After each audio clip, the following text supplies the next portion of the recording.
Now let's talk about activity part. So prisoners of war, right? One of the things that could happen to you is captivity.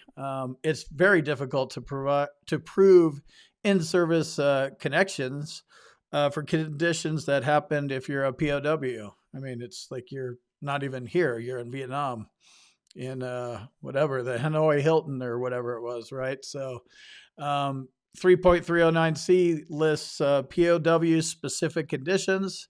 They're divided into two depending on ailments, requirements of at least 30 days imprisonment, and there's no time coverage. So 30 days of imprisonment's the bar there.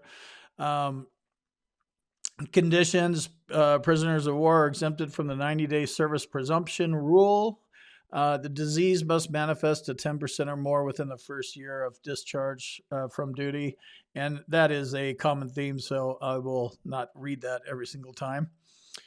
So POW, that falls under activity. Radiation exposure is another one. As we all know, dangers of radiation do not surface immediately, right? Unless you're exposed to, you're sitting on Chernobyl. But 38 CFR 3.309D covers presumptive diseases under radiation exposure. That's a mouthful.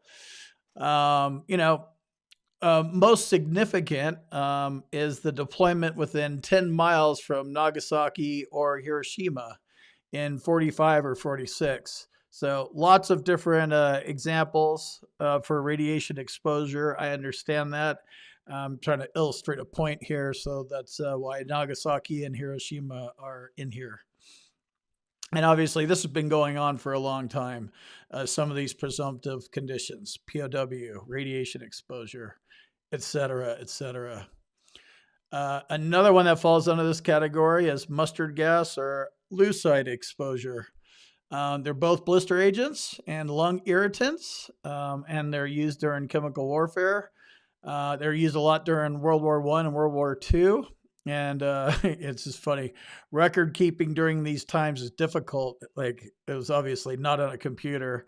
Who knows what was going on with your medical records.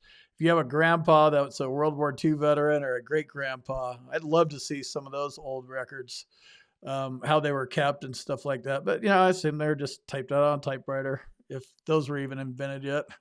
I know they were in World War II. So the conditions are similar for that as well. Let me jump in here real quick and tell you about my boot camp. If you want to learn more about the VA claims process, check out my boot camp. You can talk to me live.